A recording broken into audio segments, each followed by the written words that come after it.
नमस्कार, मैं हूं राजेश सिन्हा। दोस्तों, हम आपके लिए जानकारियों का एक ऐसा कलेक्शन लेकर आते हैं जो आपको आने वाली प्रतियोगिता परीक्षाओं में बहुत काम आता है। हम जब भी ऐसी खबरों और ऐसी जानकारियों का सिलेक्शन करते हैं, जब इनको जुटाते हैं, तो हम ये कोशिश करते हैं कि हम उन्हीं खबरों को, उन्हीं जानकारियों को आप तक पहुंचा दें जो आपको एग्जामिनेशन हॉल्स में जब आप प्रश्नों का हल करते होते हैं तो उस वक्त ये आपको प्रश्नों के रूप में नजर आ जाए। आइए फिर आज देख लेते हैं कि हम आपके लिए क्या जानकारी लेकर आए हैं। यौन संबंधों की उम्र में बदलाव ठीक नहीं, लॉ कमीशन। दिल्ली में प्रदूषण पर विंटर एक्शन प्लान का हुआ ऐलान। चुनावी बॉन्ड के 28वीं किस्त को मिली मंजूरी। कोर सेक्टर की वृद्धि 14 माह के उच्च स्तर पर। ग्रीन स्टील के उत्पादन पर मिलेगा इंसेंटिव। और BHU ने लिथियम को रिप्लेस कर बनाया सोडियम बैटरी। और अब खबरें विस्तार से। हम अब बात करेंगे लॉ कमीशन की उस रिपोर्ट की जिसमें लॉ कमीशन ने ये कहा है और सरकार को ये रिकमेंडेशन दी है कि सहमति से यौन संबंध में जो उम्र घटाने की बात हो रही है वो इससे इत्तेफाक नहीं रखती है। यानी कि लॉ कमीशन यह कह रही है कि अभी जो उम्र बरकरार रखी गई है 18 वर्ष की, सहमति से यौन संबंध बनाने की वही रहना चाहिए, इससे कम नहीं करना होगा। सहमति से यौन संबंधों की उम्र में बदलाव ठीक नहीं, लॉ कमीशन। लॉ कमीशन ने केंद्र सरकार को यह सुझाव दिया है कि यौन संबंधों के लिए सहमति की उम्र में बदलाव नहीं किया जाना चाहिए। अभी देश में यौन संबंधों के लिए सहमति की उम्र 18 वर्ष है। पॉस्को कानून यानी protection of children from sexual offences act के तहत शारीरिक संबंध के लिए सहमति की उम्र पर लॉ कमीशन ने कानून मंत्रालय को जो रिपोर्ट सौंपी है उसमें सहमति की उम्र को कम करना उचित नहीं माना है, क्योंकि उसका मानना है कि कोई भी बच्चा सहमति देने के लिए सक्षम नहीं होता है। आयोग का रुख यह है कि चूंकि बच्चों को किसी भी यौन दुर्व्यवहार या शोषण से बचाना ही सर्वोपरि है, इसलिए सहमति की उम्र को कम करना एक्ट के यानी कानून के उद्देश्य को पूरा करने के लिए हानिकारक होगा। लॉ कमीशन के अनुसार शारीरिक संबंध के लिए सहमति की उम्र को अगर कम कर दिया जाता है तो उससे बाल विवाह और बाल तस्करी के खिलाफ जो लड़ाई लड़ी जा रही है उस पर नेगेटिव असर पड़ेगा। इन दिनों यह चर्चा का विषय इसलिए बना हुआ है क्योंकि 16 से 18 आयु वर्ग के किशोरों के बीच आपसी सहमति से बनाए गए संबंधों के आपराधिक मामलों में काफी तेजी आ गई है और ऐसे में किसी एक को दोषी करार देकर उसके खिलाफ कार्रवाई हो जाती है। इन सभी बातों को ध्यान में रखते हुए सुप्रीम कोर्ट ने सरकार से सहमति की उम्र पर पुनर्विचार करने के लिए कहा था। सुप्रीम कोर्ट ने 19 अगस्त 2023 को भारत में रोमियो जूलियट कानून लागू करने की मांग करने वाली एक याचिका पर सुनवाई करते हुए सहमति से किशोर यौन संबंधों को अपराध की श्रेणी से बाहर करने के लिए केंद्र सरकार से जवाब मांगा था। क्या है रोमियो जूलियट कानून? 2007 के बाद से कई देशों ने रोमियो जूलियट कानून को अपना लिया। इसके तहत वैधानिक दुष्कर्म के आरोप किशोर यौन संबंध के मामलों में तभी लागू हो सकते हैं जब लड़की नाबालिग हो और लड़का वयस्क हो यानी एडल्ट हो। इसके तहत अगर किसी लड़के की आयु लड़की से 4 साल से अधिक नहीं होगी तो उसे दोषी नहीं माना जाएगा। अब पॉस्को एक्ट क्या कहता है? पॉस्को अधिनियम 14 नवंबर 2012 को लागू हुआ, जो वर्ष 1992 में बाल अधिकारों पर संयुक्त राष्ट्र कन्वेंशन में भारत के समर्थन के अनुसार बनाया गया अधिनियम था। इस विशेष कानून का उद्देश्य बच्चों के यौन शोषण और यौन उत्पीड़न के अपराधों को संबोधित करना था, जिन्हें या तो विशेष रूप से परिभाषित नहीं किया गया या पर्याप्त रूप से उसमें दंड का प्रावधान नहीं है। यह अधिनियम 18 वर्ष से कम आयु के किसी भी व्यक्ति को बच्चे के रूप में परिभाषित करता है और अधिनियम अपराध की गंभीरता के अनुसार सजा का प्रावधान करता है। और अब बात करेंगे दिल्ली सरकार के उस एक्शन प्लान की जो विंटर में प्रदूषण से निपटने के लिए उन लोगों ने तैयार तैयार कर रखा है। दिल्ली के मुख्यमंत्री अरविंद केजरीवाल ने 29 सितंबर 2023 को सर्दियों में होने वाले प्रदूषण को कम करने के लिए एक विंटर एक्शन प्लान की घोषणा की है। 15 बिंदुओं वाले इस प्लान में धूल से होने वाले प्रदूषण, ओपन बर्निंग, वाहन प्रदूषण, पराली जलाने में प्रदूषण आदि को नियंत्रित करने पर विशेष जोर दिया जाएगा। इसके तहत प्रदूषण पर अंकुश लगाने के लिए कई टीमें गठित की गई हैं जो पोल्यूशन पर निगरानी रखकर प्रदूषण फैलाने वालों पर कार्रवाई भी करेगी। इस प्लान के तहत दिल्ली सरकार ने राष्ट्रीय राजधानी में प्रदूषण के 13 हॉट स्पॉट्स को चिन्हित कर लिया है, जिसमें प्रदूषण को नियंत्रित करने के लिए विशेष कार्य योजना बनाई गई है और इसके तहत एक वॉर रूम भी बनाया गया है। इन हॉट स्पॉट पर प्रदूषण की निगरानी के लिए 13 टीमें बनाई गई हैं जो सख्त निगरानी करके प्रदूषण फैलाने वालों पर कार्रवाई भी करेगी। प्रदूषण आखिर फैलता कैसे है? पराली जलाने से बढ़ता है प्रदूषण।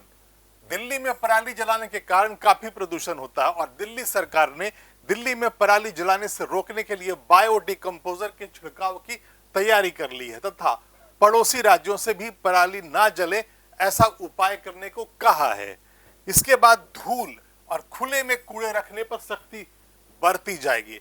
धूल के कारण भी काफी प्रदूषण होता है और ऐसे में धूल प्रदूषण को रोकने के लिए सरकार ने तैयारी कर ली है। निर्माण स्थलों के लिए बने नियमों की निगरानी के लिए 591 टीम गठित की गई, यानी कि कहीं पे कंस्ट्रक्शन हो रहा है, बिल्डिंग बन रहा है, फ्लाईओवर बन रहा है, कुछ भी ऐसा निर्माण हो रहा है जहां से धूल बनते हैं और हवा में फैलते हैं, उन जगहों पर निगरानी टीम जाएगी और देखेगी क्या उनको कंस्ट्रक्शन करते वक्त कवर कर लिया गया है या वो अभी भी धूल फैला रहे हैं। सड़क पर धूल की सफाई के लिए 82 मैकेनिकल स्वीपिंग मशीनें, पानी छिड़काव के लिए 530 वाटर स्प्रिंकल और 258 एंटी स्मॉग गन की व्यवस्था कर दी गई है। यानी कि दिल्ली सरकार ने कमर कस लिया है कि सड़क से भी जो धूल प्रदूषण में जो बढ़ावा देता है उसे भी रोक लिया जाएगा और उसके लिए जितने भी जरूरी उपाय हैं उसे करने की घोषणा कर दी गई है। इस एक्शन प्लान में यह भी कहा गया है कि वो प्रदूषण जो गाड़ियों से बढ़ता है उस पर भी नजर रखी जाएगी। प्रदूषण फैलाने में वाहनों की बड़ी भूमिका और इसलिए दिल्ली में बंद किए जा चुके 10 साल पुराने डीजल और 15 साल पुराने पेट्रोल वाहनों की निगरानी के लिए 385 टीमें गठित की गई है। इसका मतलब यह है कि दिल्ली में जो गाड़ियों को पहले से बैन कर दिया गया है, जैसे पेट्रोल की गाड़ियां हैं वो 15 वर्ष से पुरानी हो चुकी है, डीजल की गाड़ियां हैं वो 10 वर्ष से पुरानी हो चुकी और उन्हें दिल्ली में सड़कों पर चलने लायक नहीं माना गया, उन्हें बैन कर दिया गया है। उन पर अब निगरानी रखी जाएगी, देखा जाएगा कि ऐसी गाड़ियां कहीं सड़क पे चल तो नहीं रही हैं। पीयूसी जांच पर भी जोर दिया जाएगा और ये टीमें वाहनों के पीयूसी की भी जांच करेगी। 90 ऐसी सड़कों की पहचान की गई है जहां जाम के कारण प्रदूषण फैलता है और इन सड़कों पर चलने वाले वाहनों को डाइवर्ट करने पर जोर दे दिया जाएगा। मुख्यमंत्री केजरीवाल ने कहा कि खुले में कूड़ा जलाने से रोकने के लिए 611 टीमों का गठन किया गया है और प्रदूषण को नियंत्रित करने के लिए एक ग्रीन वॉर रूम तैयार किया गया है जो 24 घंटे निगरानी करेगी। पटाखों पर भी प्रतिबंध रहेगा। मुख्यमंत्री केजरीवाल ने कहा कि इस साल भी पटाखों पर पूर्ण रूप से प्रतिबंध रहेगा और इसके साथ ही सरकार हरित क्षेत्र को बढ़ाने पर जोर देगी। बीते वर्षों में सरकार द्वारा उठाए गए कदमों से दिल्ली में हरित क्षेत्र 20% से बढ़कर 23% हो गया है। अब हरित क्षेत्र को और बढ़ाने के लिए दिल्ली में 1 करोड़ से अधिक पौधे लगाने का लक्ष्य रखा गया है। ई कचरे से होने वाले प्रदूषण को रोकने के लिए दिल्ली में ई वेस्ट पार्क बन रहा है और सरकार प्रदूषण पर अंकुश लगाने के लिए जागरूकता अभियान भी चलाएगी। दिल्ली में जो प्रदूषण होता है उसका एक कारण आसपास के राज्य भी है, वहां से भी प्रदूषण दिल्ली में चला आता है। मुख्यमंत्री केजरीवाल ने कहा, एक रिपोर्ट के मुताबिक दिल्ली के प्रदूषण में दिल्ली के आंतरिक कारकों की हिस्सेदारी 31% है और बाहरी राज्यों के कारकों यानी फैक्टर्स के कारण दिल्ली में 69% प्रदूषण फैलता है। यानी दिल्ली में जो प्रदूषण फैलता है उसमें 69% जो फैक्टर्स होते हैं वो दिल्ली के नहीं है, वो आसपास के राज्यों से होते हैं। इसीलिए दिल्ली के पड़ोसी राज्यों से अपील की गई है कि वो प्रदूषण को रोकने के लिए जो भी आवश्यक कदम है वो उठाएं। पड़ोसी राज्यों को भी सीएनजी वाहन, पीएनजी जैसे स्वच्छ ईंधन पर उद्योग चलाने, जनरेटर के इस्तेमाल को कम करने के लिए 24 घंटे बिजली, ईंट भट्ठों में जिगजैग, तकनीक का इस्तेमाल, पटाखों पर पाबंदी जैसे कदम उठाने को कहना चाहिए। उन्हें पराली जलाने को नियंत्रित करने के लिए भी जरूरी उपाय करनी चाहिए। आगे बढ़ते हैं और अब बात करेंगे चुनावी बॉन्ड की। चुनावी बॉन्ड की 28वीं किस्त को मिल गई मंजूरी। भारत सरकार ने 29 सितंबर 2023 को चुनावी बॉन्ड की 28वीं किस्त जारी करने को मंजूरी दे दी। यह फैसला राजस्थान, मध्य प्रदेश, छत्तीसगढ़, तेलंगाना, मिजोरम के विधानसभा चुनाव के पहले आया है। राजनीतिक चंदे में पारदर्शिता लाने के प्रयासों के तहत राजनीतिक दलों को दिए जाने वाले नकद चंदे के विकल्प के तौर पर चुनावी बॉन्ड को पेश किया गया था। बयान में कहा गया है कि भारतीय स्टेट बैंक को बिक्री के 28वें चरण में अपनी 29 अधिकृत शाखाओं के माध्यम से चुनावी बॉन्ड जारी करने और भुनाने के लिए अधिकृत किया गया है। वित्त मंत्रालय ने अपने एक बयान में कहा कि यह 4 से 13 अक्टूबर के बीच उपलब्ध रहेगा। चुनावी बॉन्ड के पहले बैच की बिक्री मार्च 2018 में हुई थी। एसबीआई की अधिकृत शाखाओं में बेंगलुरु, लखनऊ, शिमला, देहरादून, कोलकाता, गुवाहाटी, चेन्नई, पटना, नई दिल्ली, चंडीगढ़, श्रीनगर, गांधीनगर, भोपाल, रायपुर और मुंबई शामिल हैं। चुनावी बॉन्ड जारी करने के लिए एसबीआई एकमात्र अधिकृत बैंक है। वित्त मंत्रालय ने आगे कहा कि चुनावी बॉन्ड जारी होने की तारीख से 15 कैलेंडर दिनों के लिए वैध होंगे और वैधता अवधि समाप्त होने के बाद बॉन्ड जमा करने पर किसी भी भुगतानकर्ता राजनीतिक दल को कोई भुगतान नहीं किया जाएगा। इसमें कहा गया है कि पात्र राजनीतिक दल द्वारा अपने खाते में जमा कराए गए चुनावी बॉन्ड को उसी दिन जमा करा दिया जाएगा। चुनावी बॉन्ड भारतीय नागरिकों या देश में निगमित या स्थापित संस्थाओं की ओर से खरीदे जा सकते हैं। चुनावी बॉन्ड है क्या? चुनावी बॉन्ड एक तरह का वचन पत्र होता है जिसे भारतीय स्टेट बैंक की किसी भी शाखा से खरीदा जा सकता है। ये बॉन्ड खरीद कर नागरिक या कॉरपोरेट हाउस अपनी पसंद के हिसाब से किसी भी राजनीतिक पार्टी को डोनेशन दे सकते हैं। कोई भी व्यक्ति या फिर पार्टी इन बॉन्ड को डिजिटल फॉर्म में या फिर चेक के रूप में खरीद सकते हैं। आगे बढ़ते हैं और अब बात करेंगे देश की इकोनॉमी से जुड़ी एक अच्छी खबर की। कोर सेक्टर की वृद्धि 14 माह के उच्च स्तर पर। देश की इकोनॉमी की ग्रोथ में प्रमुख हिस्सा रखने वाले 8 प्रमुख सेक्टर्स यानी कि कोर सेक्टर्स के ग्रोथ रेट को लेकर एक अच्छी खबर आई है। अगस्त में कोर सेक्टर ग्रोथ रेट 14 महीने के उच्च स्तर पर आ गया है और 8 प्रमुख बुनियादी उद्योग जिन्हें हम कोर सेक्टर के रूप में जानते हैं कि ग्रोथ रेट इस साल अगस्त में 12.1% पर पहुंच गई। इसके पहले जुलाई महीने में इन प्रमुख उद्योगों की जो विकास दर थी वो 8.4% रही थी। वहीं एक साल पहले इसी महीने यानी अगस्त 2022 में कोर सेक्टर ग्रोथ रेट सिर्फ 4.2% था। अगस्त में पिछले 14 महीनों का सबसे ज्यादा ग्रोथ रेट रहा है और इससे पिछला उच्च स्तर जून 2022 में था और उस समय इन 8 कोर सेक्टर्स का जो ग्रोथ रेट आया था वो 13.2% था। Ministry of commerce and industry ने 29 सितंबर 2023 को जारी आधिकारिक आंकड़े में कहा है कि कोयले, क्रूड ऑयल और नेचुरल गैस के उत्पादन में बढ़ोतरी से अगस्त महीने में बुनियादी सेक्टर की तेजी को सपोर्ट मिला है और जिसके दम पर यह महीना कोर सेक्टर की ग्रोथ के लिए बेहतरीन साबित हो गया। मंत्रालय के आंकड़ों से पता चलता है कि अगस्त में रिफाइनरी प्रोडक्ट्स, स्टील, सीमेंट और इलेक्ट्रिसिटी सेक्टर का उत्पादन बढ़ा। अगस्त में देश के 8 मेन सेक्टर्स में से 5 इंडस्ट्रीज में डबल डिजिट ग्रोथ दर्ज की गई है।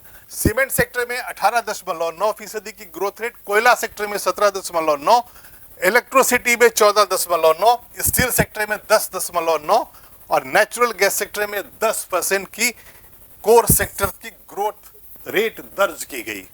हालांकि चालू वित्त वर्ष के पहले 5 महीनों में 8 कोर सेक्टर की उत्पादन वृद्धि दर 7.7 ही रही, जबकि इसके पहले साल की समान अवधि में यह रेट 10% रहा था। और अब बात करेंगे ग्रीन स्टील के बारे में। ग्रीन स्टील के उत्पादन पर मिलेगा इंसेंटिव। इस्पात क्षेत्र को कार्बन मुक्त बनाने की भारत की प्रतिबद्धता को पूर्ण करने की दिशा में एक महत्वपूर्ण कदम उठाते हुए केंद्रीय इस्पात और नागरिक उड्डयन मंत्री ज्योतिरादित्य सिंधिया ने 28 सितंबर 2023 को भारत में ग्रीन स्टील के लिए इकोसिस्टम को सक्षम बनाने के लिए समर्पित 13 टास्क फोर्स में से 5 के साथ एक बैठक किया।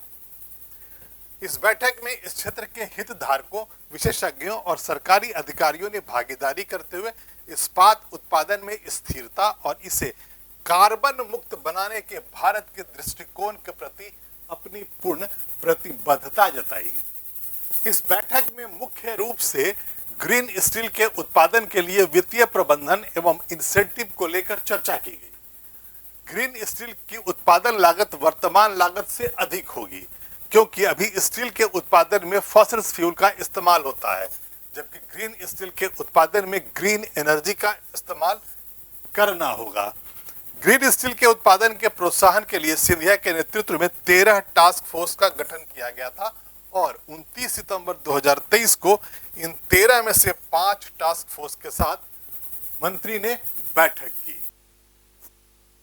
मुताबिक प्रमुख स्टेक होल्डर्स, उद्योग विशेषज्ञों और सरकारी अधिकारियों ने भागीदारी करते हुए इस्पात उत्पादन में स्थिरता और इसे कार्बन मुक्त बनाने के भारत के दृष्टिकोण के प्रति प्रतिबद्धता जगाई। ग्रीन स्टील है क्या? स्टील के निर्माण में किसी भी अन्य भारी उद्योग की तुलना में अधिक कार्बन डाइऑक्साइड का उत्पादन होता है, जबकि ग्रीन स्टील को फॉसिल फ्यूल के उपयोग के बिना बनाया जाता है। इसका उत्पादन पारंपरिक कोयला आधारित संयंत्रों के बजाय हाइड्रोजन, बिजली जैसे कम कार्बन ऊर्जा स्रोतों का उपयोग करके किया जाता है और ग्रीन हाइड्रोजन की मदद से इस्पात उद्योग के कार्बन उत्सर्जन को भी कम कर दिया जाता है। आगे बढ़ते हैं और अब बात करेंगे बनारस में सोडियम बैटरी के बनाए जाने की। BHU ने लिथियम को रिप्लेस कर सोडियम बैटरी बना लिया है। काशी हिंदू विश्वविद्यालय यानी BHU के वैज्ञानिकों ने लिथियम आयन की बैटरी को सोडियम आयन से रिप्लेस करने में सफलता हासिल कर ली है। BHU के फिजिक्स डिपार्टमेंट में वरिष्ठ वैज्ञानिक प्रोफेसर राजेंद्र कुमार सिंह और उनकी रिसर्च टीम ने सोडियम आयन से एक एडवांस कैथोड मटेरियल तैयार किया है और इससे कुल बने 72 सेल को एक बॉक्स का पैक बनाया गया और इसे ई साइकिल में लगा दिया। एक बार बैटरी चार्ज होने के बाद यह साइकिल 30 किलोमीटर प्रति घंटे की स्पीड से 54 किलोमीटर तक चली। इस बैटरी की क्षमता 42 वोल्ट और 6 एम्पियर है और इसमें 72 सेल का एक पैक है और इसमें 250 वाट का मोटर लगाया गया है। इस पैक का रेट 14,000 रुपए है। वहीं इतने ही पावर की अगर हम लिथियम बैटरी लेते हैं तो उसका जो खर्च आएगा वो 25,000 के आसपास आएगा। एक बैटरी का वजन 23 ग्राम है और यदि हम 72 सेल्स का एक पैक बनाते हैं तो उसका टोटल वजन 1800 ग्राम आता है। भारत और दुनिया भर में लिथियम का भंडार जो है वो एक लिमिटेड रूप में है, यानी कि दुनिया में उतना ही लिथियम है जो एक समय के बाद खत्म हो सकता है और इसीलिए लिथियम का दूसरा एक विकल्प तलाशना बहुत जरूरी है। लेकिन सोडियम का भारत में भरपूर खजाना है, यानी भारत में जो सोडियम का भंडार है वो बहुत बड़ा है। BHU के वैज्ञानिकों के अनुसार लिथियम का एक कंपोनेंट होता है कैथोड, जिसमें कोबाल्ट का इस्तेमाल होता है। यह महंगा भी है और इकोसिस्टम के लिए टॉक्सिक भी है, यानी कि इससे प्रदूषण भी फैलता है और इसलिए सोडियम आयन बैटरी लिथियम के मुकाबले ज्यादा इको फ्रेंडली है और किफायती भी है। इसका मतलब यह हुआ कि जो अभी जो लिथियम की बैटरी बनती है, अगर हम सोडियम की बैटरी का उपयोग करते हैं तो एक तो वो पैसे में सस्ता है, कम खर्च में आपको मिलता है, और दूसरा वो ज्यादा इको फ्रेंडली है, यानी कि वो प्रदूषण भी कम करता है। और अभी के लिए इतना ही। हम फिर हाजिर होंगे ऐसी ही जानकारियों का एक संकलन लेकर आएंगे। आप लेकिन इस वीडियो को लाइक करें, शेयर करें और इस चैनल को सब्सक्राइब करें। तब तक के लिए धन्यवाद।